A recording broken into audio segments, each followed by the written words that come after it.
नमस्कार, स्वागत है आपका मेरे चैनल द नॉलेज ट्रेल पर। एक दर्शक ने पूछा है कि वेगस नर्व्स क्या है और हम कैसे जानें कि हमारी वेगस नर्व्स ठीक है या नहीं है। अगर नहीं ठीक है तो इसे कैसे ठीक किया जा सकता है, इसके फ़ायदे क्या हैं।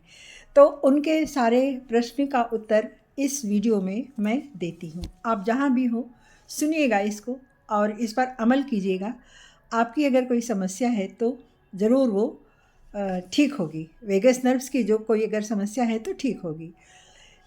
वेगस नर्व्स हमारे, पहले तो ये जान लीजिए कि ये मास्टर नर्व्स है, हमारे शरीर का मास्टर नर्व्स है जो सिर के पिछले हिस्से से शुरू होकर के पैर के अंगूठे तक जाती है।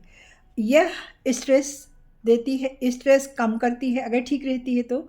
डाइजेशन हमारा ठीक रखती है, रिलैक्स देती है हमें, हमारे हार्ट बीट को बताती है, कंट्रोल में रखती है अगर ठीक है तो।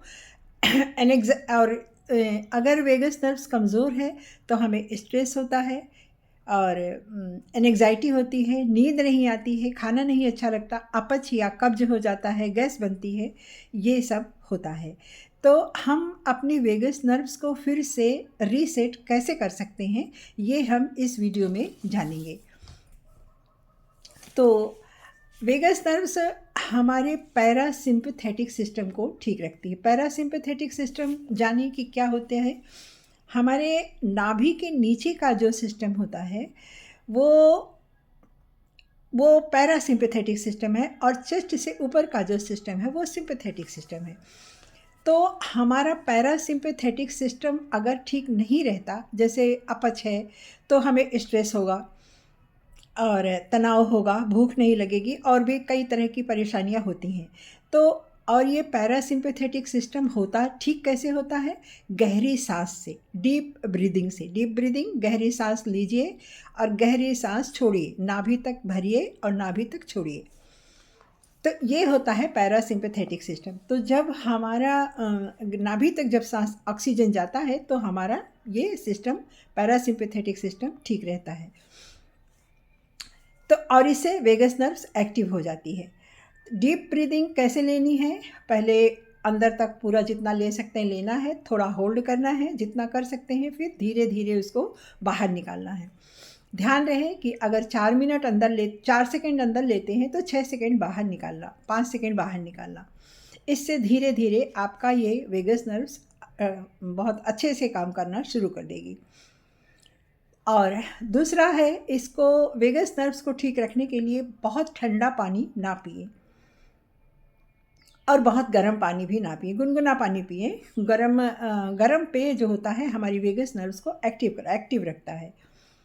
और तीसरी चीज़ है मंत्रों का जाप। मंत्रों का जाप एक रिदम में करने से हमारी एकाग्रता बढ़ती है, हमारी खुशी बढ़ती है और एक रिदम, गले की आवाज़ भी अच्छी होती है। आप ये हमारी वेगस नर्व्स यहाँ से आती है और ये हमारे आवाज़ पर भी कंट्रोल रखती है। हमारी आवाज़ मीठी होती है अगर वेगस नर्व्स हमारी ठीक रहती है तो। चौथी चीज़ है कि आप अगर यहाँ आप ठंडे पानी का या गर्म पानी का आप सेक दीजिए, उससे भी आपकी वेगस नर्व्स ठीक रहेगी। योग, ध्यान, भ्रामरी प्राणायाम, अनुलोम विलोम और कपालभाति, इससे हमारा पैरासिम्पथेटिक सिस्टम ठीक रहता है। नंबर चौथा, सुपाच्य भोजन करिए और इससे हमारा गट ठीक रहता है और हमारी वेगस नर्व्स भी ठीक रहती है। हम कैसे जानें कि हमारी वेगस नर्व्स एक्टिव है या डीएक्टिव है? अगर एक्टिव रहती है हमारी वेगस नर्व्स तो हमारा हार्ट ठीक रहेगा और हम फिट रहेंगे, स्वस्थ फील करेंगे, टेंशन नहीं होगी और अगर टेंशन हुई तो हम उसको मैनेज कर सकेंगे। आपकी पाचन क्रिया ठीक रहेगी, नींद गहरी आएगी, क्रोध नहीं आएगा, मूड अच्छा रहेगा। कैसे जानें कि हमारी वेगस नर्व्स कमज़ोर है? तनाव अगर है आपको, अगर हार्ट बीट बढ़ा हुआ है, घबराहट है, नींद नहीं आ रही, थकान रहती है, खाना अच्छा नहीं लगता है, तो आप समझ जाइए कि आपकी वेगस नर्व्स ठीक नहीं है। वेगस नर्व्स हमारे शरीर का बहुत महत्वपूर्ण मास्टर नर्व्स है।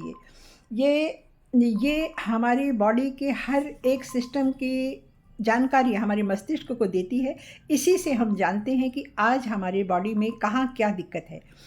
सर दर्द है, पेट दर्द है, सीने में है, घबराहट है, एंग्ज़ायटी है, स्ट्रेस है, ये सारी सूचना हमारी वेगस नर्व्स हमारे मस्तिष्क को देती है और इसे हम जानते हैं और फिर अपने वेगस नर्व्स को हम इन तरीक़ों से हम अपनी वेगस नर्व्स को ठीक कर सकते हैं। और ये वेगस नर्व्स को ठीक करना बहुत आसान है, कोई दिक्कत इसमें नहीं आनी चाहिए। बहुत रोज़मर्रा की लाइफ़ में हम अपनी वेगस नर्व्स को ठीक कर सकते हैं। तो आपने जाना, अगर और कहीं कोई दिक्कत हो तो आप फिर से सवाल कर सकते हैं और जान सकते हैं। तो धन्यवाद।